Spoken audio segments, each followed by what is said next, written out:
Hello friends, ಎಲ್ಲರಿಗೂ ನಮಸ್ಕಾರ. ನಮ್ಮ ಚಾನಲ್ನ ಹೊಸ ವೀಡಿಯೋಗೆ ಎಲ್ಲರಿಗೂ ಸ್ವಾಗತ. ಇವತ್ತು ಈ ಮಿಷಿನ್ದು ಸ್ವಲ್ಪ ಪ್ರಾಬ್ಲಮ್ ಬಂದಿದೆ. ಏನು ಪ್ರಾಬ್ಲಮ್ಮು ಅಂದರೆ, ನಮಗೆ ಈ ರೋಟರ್ ಬ್ಲೇಡ್ ಏನಿದೆ ಅದು ಎಕ್ಸ್ಲೇಟರ್ ರೈಸ್ ಮಾಡಿದ್ರೆ ರೊಟೇಟ್ ಆಗ್ತಾಯಿಲ್ಲ. ಏನು ಪ್ರಾಬ್ಲಮ್ಮು ಅಂದರೆ, ರೊಟೇಟ್ ಆಗ್ತಾಯಿಲ್ಲ ಅಂದರೆ ಏನಾಗಿರುತ್ತೆ ಅಂದರೆ ಗೇರ್ ಬಾಕ್ಸಲ್ಲಿ ಪ್ರಾಬ್ಲಮ್ ಆಗಿರುತ್ತೆ. ಬಿಚ್ಚಿಬಿಟ್ಟು ಚೆಕ್ ಮಾಡಿ ನೋಡೋಣ ಏನಾಗಿದೆ ಅಂತ. ಏನಿಲ್ಲ ಫ್ರೆಂಡ್ಸ್, ಇದು ಸಿಂಪಲ್ಲಾಗಿ ಇದರಲ್ಲಿ ಗೇರ್ ಬಾಕ್ಸ್ ಇರುತ್ತೆ. ರೋಟ್ರು ತಿರುಗೋಕ್ಕೆ ಅಂತ ಗೇರ್ ಬಾಕ್ಸು ಸಪೋರ್ಟ್ ಮಾಡ್ತಾ ಇರುತ್ತೆ.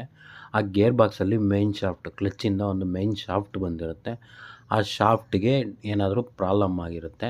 ನಾನು ಗೇರ್ ಬಾಕ್ಸೆಲ್ಲ ಬಿಚ್ಚಿಬಿಟ್ಟು ಚೆಕ್ ಮಾಡಿ ನಿಮಗೆ ತೋರಿಸ್ತೀನಿ ಅದು ಏನಾಗಿದೆ ಅಂತ. ಗೇರ್ ಬಾಕ್ಸಲ್ಲಿರೋವಂಥ ಶಾಫ್ಟು ಏನಾಗಿದೆ ಅಂತ ತೋರಿಸ್ತೀನಿ, ನೋಡಿ ಫ್ರೆಂಡ್ಸ್. ನೋಡಿ ಸ್ನೇಹಿತರೆ, ಇದು ಇವಾಗ ಗೇರ್ ಬಾಕ್ಸ್ನ ಬಿಚ್ಚಿದ್ದೀನಿ.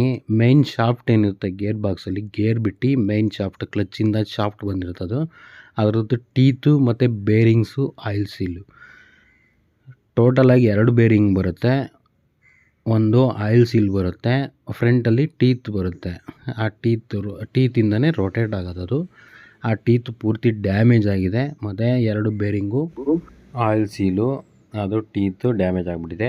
ಅದರಿಂದ ನಾವು ಪೂರ್ತಿ ಸೆಟ್ಟಾಗಿ ಅದನ್ನು ಚೇಂಜ್ ಮಾಡಲೇಬೇಕು. 2 ಬೇರಿಂಗು, ಒಂದು ಆಯಿಲ್ ಸೀಲು, ಶಾಫ್ಟು ಫುಲ್ ಸೆಟ್ಟಾಗಿ ಚೇಂಜ್ ಮಾಡಬೇಕು. ಚೇಂಜ್ ಮಾಡಿದ್ದೀನಿ.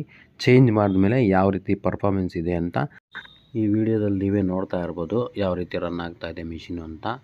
ಆದರೆ ಈ ಪ್ರಾಬ್ಲಮ್ ಏನಕ್ಕೆ ಬರುತ್ತೆ ಅಂದರೆ, 10 ಅವರ್ಗೆ ಒಂದು ಸತಿ ಗ್ರೀಸ್ ಮೇಂಟೈನ್ ಮಾಡಬೇಕು. ಮತ್ತು 2 ಸ್ಟ್ರೋಕ್ ಇಂಜಿನ್ ಆಗಿರೋದ್ರಿಂದ ನೀವು 1 ಅವರ್ ಮಾತ್ರ ರನ್ ಮಾಡಬೇಕು ಮಿಷಿನ್ನ. 1 ಅವರ್ ಆದಮೇಲೆ 10-15 ನಿಮಿಷ ರೆಸ್ಟ್ ಕೊಟ್ಬಿಟ್ಟು ಮತ್ತೆ ರನ್ ಮಾಡ್ಬೋದು.